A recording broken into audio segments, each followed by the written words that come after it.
Hey guys, it's Dave Ward here to explain the P90X diet to you. First and foremost, if you're watching this on YouTube, click on the link up here. That will take you to a post on our website that I originally put together in 2009 and have updated over the years. A couple of really helpful things there. Number one, a calorie calculator for the P90X diet. Also, we have shopping lists for each of the 3 phases, which is what I'm going to kind of walk you through today. And there's also some helpful videos, including one with my wife, Monica, where she actually shows you how to put a P90X meal plan together. I think sometimes that's really confusing, and Monica does a great job with that sort of P90X meal plan.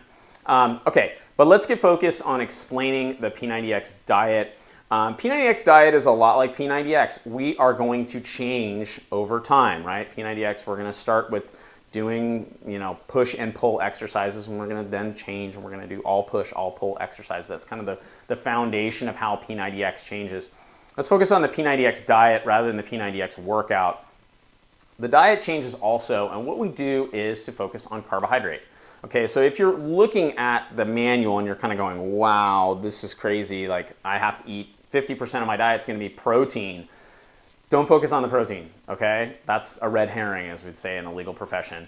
Focus on the carbohydrate. What we're trying to do, the whole goal of the P90X diet is to establish a new relationship with carbohydrate and get your body to use carbohydrates for fuel rather than storing fat. Okay, so just without getting into the science of it, most people eat way too many carbs. So when you do that, carbohydrates are essentially sugars. Those sugars get converted, right?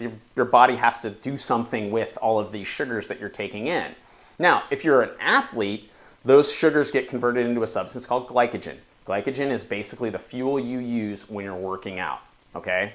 Now, if you're sitting on the couch a lot, or you're just generally have a sedentary lifestyle, you work a desk job, I did that for a really long time, I used to be a lawyer.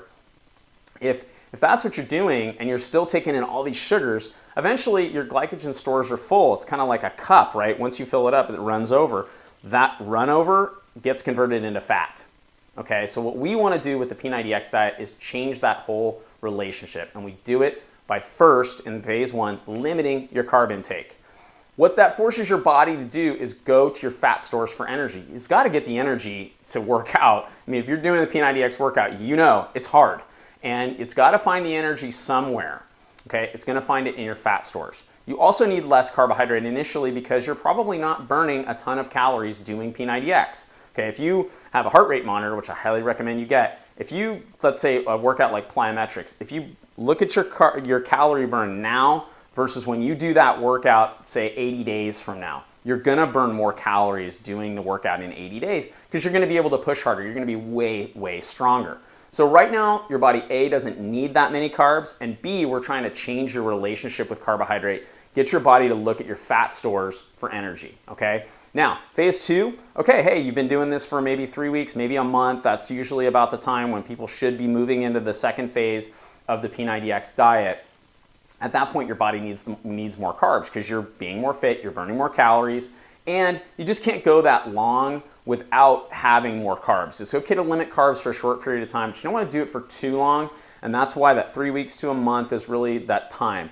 Now, let me just stop and say you should be working with a coach if you're not. I suggest you get somebody who's P90X certified. I'm a P90X certified coach, so I understand this stuff pretty well. That coach can help you transition and figure out when it's time to go from phase 1 to phase 2, and finally phase 3.